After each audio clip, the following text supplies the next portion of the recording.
माता दी एवरीवन, मैं आपकी दोस्त बहन होस्ट रिधिमा एक नए रिवीजन लेक्चर के साथ वापस है। आप सोच रहे होगे भी एक दिनों का वीडियो नहीं आई, थोड़ा सा बिजी थी मैं। कोई बात नहीं, हम स्टार्ट करेंगे फिर से। मैं अपनी टीचिंग थोड़ी सी इम्प्रूव करती जा रही हूँ। बाकी आपका साथ, बाकी मेरे साथ। तो स्टार्ट करते हैं हम आज। हमने कॉर्पोरेट व्हील समझ लिया था क्या होता है, और आज हम समझेंगे कॉर्पोरेट व्हील क्यों उठाया जाता है। Why corporate veil is lifted और पियर्सिंग और पियर्स। कोई बात नहीं, हम आगे बढ़ते हैं। इन स्पेशल सर्कमस्टांसेस, कुछ स्पेशल केसेस में court ignore and disagree the separate legal identity.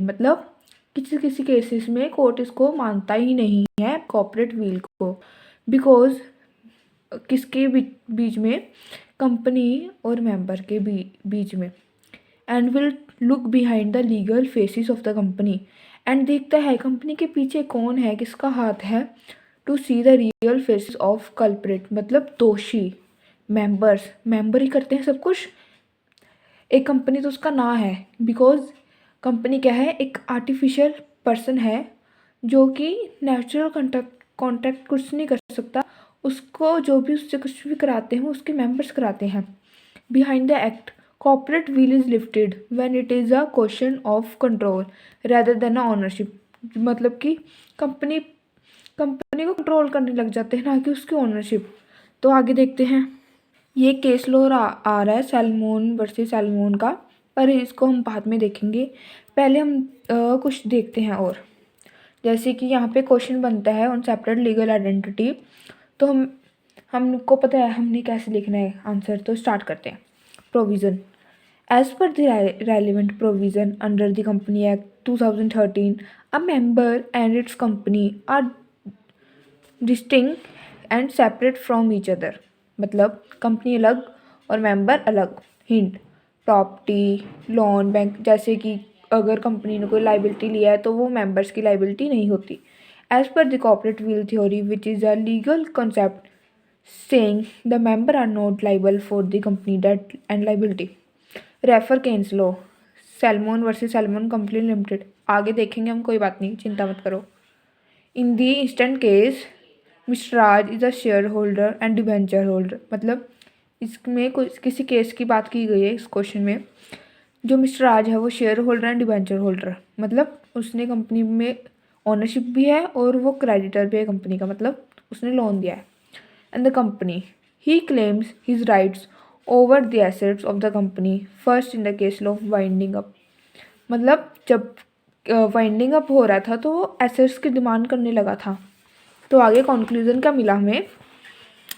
After applying about the provision of case law, a distinct separate person member are not liable for the company, hence mister Raj beans secured creditor है, will be paid first and unsecured creditor will not succeed। As a debenture होते हैं और एक liability होते हैं बहुत ज़्यादा company की, इसको तो पे करना ही पड़ेगा। तो it is a secured creditor. तो मिस्टर राज को पहले कंपनी पे करेगी रेदर देन अदर्स। अब हम देखेंगे exceptions to corporate veil theory. कब कब पर्दा उठ जाता है कंपनी। देखिए, इधर कंपनी, इधर मेंबर्स और बीच में पर्दा है, वो क्या है, कॉर्पोरेट व्हील। उसको हम उठा देंगे कब, जब हमने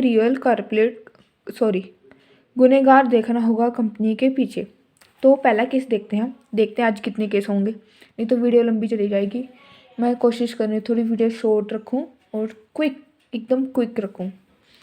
when you need to check the character of the company as whether is a company और एनिमी। इसमें ना केस लो आएगा फेमस। तो हम देखेंगे भी हम जिस कंपनी के साथ ट्रेड कर रहे हैं वो कंपनी हमारी फ्रेंड कंपनी है और enemy. For this purpose the court will examine the real person behind the affair of the company. तो देखेंगे इसके पीछे जो पर्सन है वो हमारा एनिमी है और फ्रेंड एज अ कंट्री के रिलेटेड। ठीक है, रेफरेंस केस लो, डेलमर वर्सेस कॉन्टिनेंटल टायर लिमिटेड। इसको हम पता है कैसे याद करते हैं, दाइमा। कॉन्टिनेंट में एक दाइमा है, कैसे?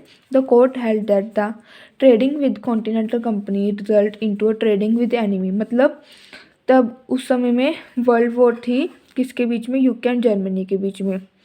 तो जो डेलमर था वो यूके का था और कॉन्टिनेंटल रीजन इन यूके, मतलब ऑल जर्मन्स, मतलब कि जो कॉन्टिनेंटल थे उसकी ओरिजिन जर्मन से थी जो उस कंपनी को चला रहे थे।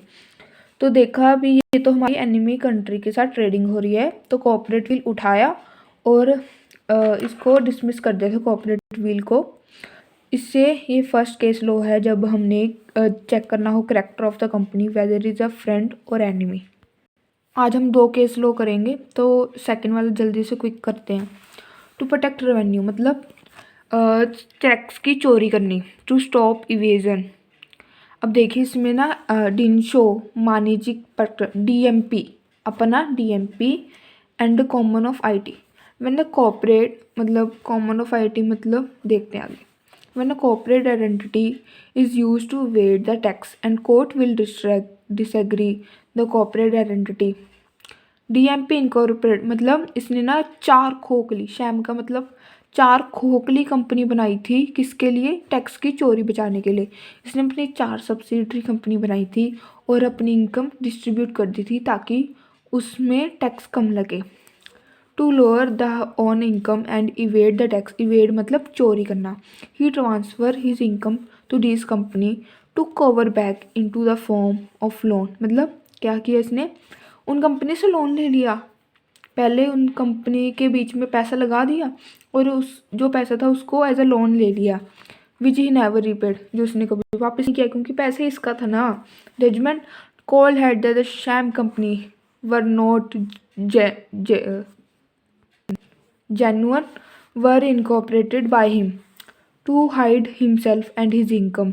Hence, the court lifted the corporate wheel and taxed, मतलब सारा टैक्स लगा दिया था ऑल इनकम पे, and DMP personal account consider as a company and DMP as one. तो ऐसा किया भी, डीएमपी और उसकी कंपनी एक ही है और उसकी सारी इनकम पर टैक्स लगा दिया था। तो टैक्स की चोरी को बचाने के लिए, मतलब जो पर्सन टैक्स की चोरी कर रहा है उसको रोकने के लिए हम ये कॉर्पोरेट विल थ्योरी उठा देते हैं, पर्दा उठा देते हैं। तो इसके टोटल 5 केसेस है मेरे हिसाब से, 5 केसेस है, तो हम देख लेंगे। ऐसे शॉर्ट फॉर्म में भी आप देख सकते हैं, आपने स्क्रीनशॉट लेना हो तो ले सकते हैं। बाकी कोई बात नहीं, मैं आपको सारा कराऊंगी, कंपनी एक तो आपको फुल रिवीजन कराऊंगी। बस मैं एक कहना चाहती हूँ, आपका जल्दी से सीए क्लियर होगा, मेरे को आप पे भरोसा है, आप जल्दी सीए क्लियर करेंगे। ये अटैम्प्ट आपका लास्ट अटैम्प्ट होगा। You can and you will my dear friend, you can and you will. हम सब अच्छे से सीए क्लियर करेंगे, अच्छे फ्लाइंग मार्क्स से, ठीक है? माता रानी की कृपा रहे आपके ऊपर। बी पॉजिटिव, कोई बात नहीं, it is a CA foundation, we can. And मतलब मैंने सोचा अब मैं एक लेक्चर इकोनॉमिक्स का डालूँगी। मेरे को कोई बात नहीं, कोई चैनल सब्सक्राइब करे या ना करे, पर मैंने अपना काम करना है। मतलब जिन्होंने देखना है उनको अच्छा लग रहा है, थोड़ी मोटिवेशन मेरे को मिलती है। मतलब जब आप सब्सक्राइब करते हो चैनल, आपकी मर्ज़ी, आप कर सकते हो सब्सक्राइब। बाकी सब सही है, सॉर्टेड है। थैंक यू, जय माता दी।